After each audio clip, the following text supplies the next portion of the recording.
What is price gouging? Price gouging is essentially when a business or private individual raises the price of a good or product in a region affected by an emergency due to its high demand.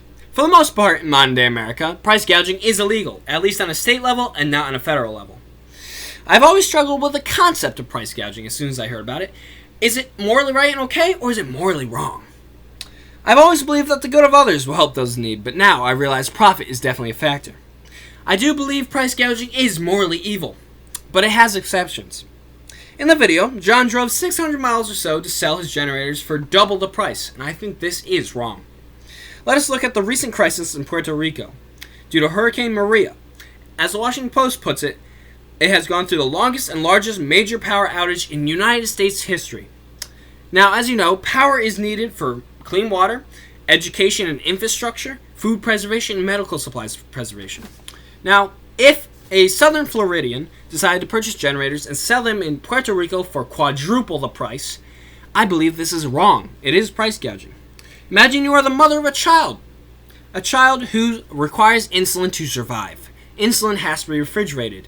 You don't have power. You need a generator. You cannot afford the generators being sold because they are raised in terms of price. You cannot afford it because you lost your money and home due to the storm. America should never have to go through this.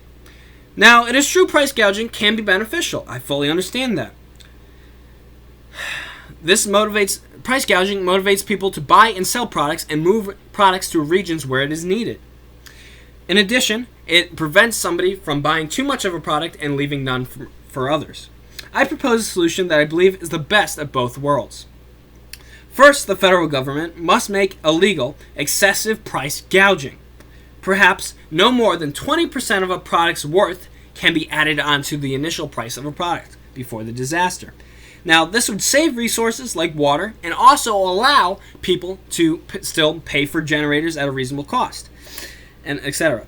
It must be federal laws and not state laws, as we need it to be universal across the United States and have an equal playing field for everyone experiencing natural disasters.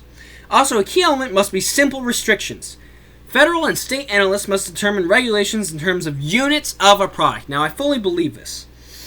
Essentially, what would happen is if there's a drought in California or Nevada, and there is a single person living in an apartment, they only need perhaps one case of water a week, or a week and a half.